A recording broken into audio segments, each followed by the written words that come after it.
गृह मंत्री अमित शाह के घर पर यह बैठक चल रही थी जो कि खत्म हो चुकी है। सिंधु जल समझौते पर यह बैठक हो रही थी। गृह मंत्री अमित शाह के घर पर यह बैठक खत्म हो चुकी है।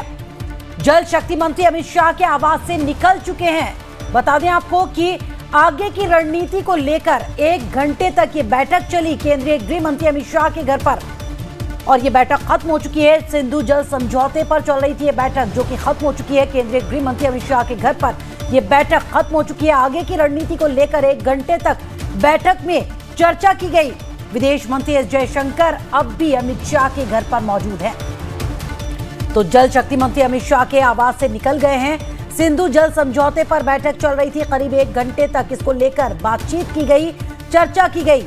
आगे की रणनीति को लेकर यह बैठक थी।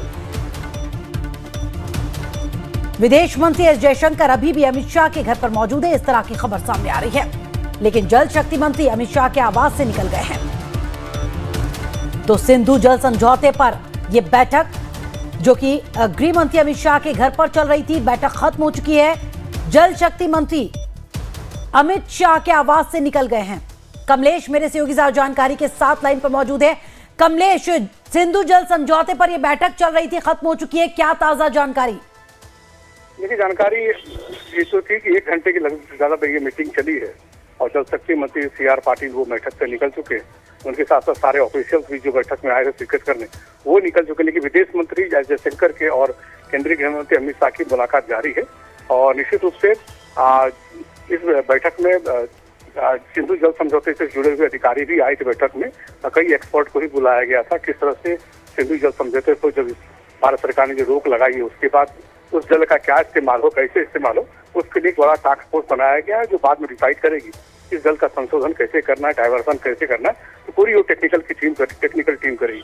तो चूंकि अभी जो बैठक हुई थी उसमें विदेश मंत्रालय और जल संसाधन मंत्रालय की ओर से यही टेक्निकली समझाया गया गृह मंत्री को कि क्या क्या हो सकता है, और विदेश मंत्री ने अपनी ओर से कूटनीतिक प्रयासों की जगह क्या इसका रिप्रकर्सन हो सकता है उस बात में जानकारी दी है। लेकिन अब बिल्कुल जो टास्क फोर्स है उसको इम्प्लीमेंट करना है, किस तरह से इस जल का इस्तेमाल करें, इस जो जल डाइवर्ट होगा उसका कैसा इस्तेमाल हो फ्यूचर में।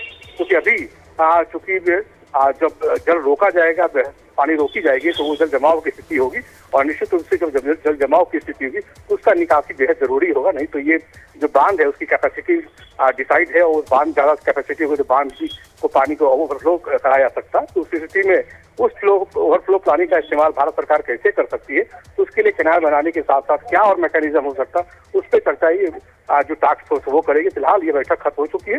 सिर्फ विदेश मंत्री और केंद्रीय गृह मंत्री के बीच बातचीत जारी है। चलिए, शुक्रिया कमलेश जानकारी देने के लिए।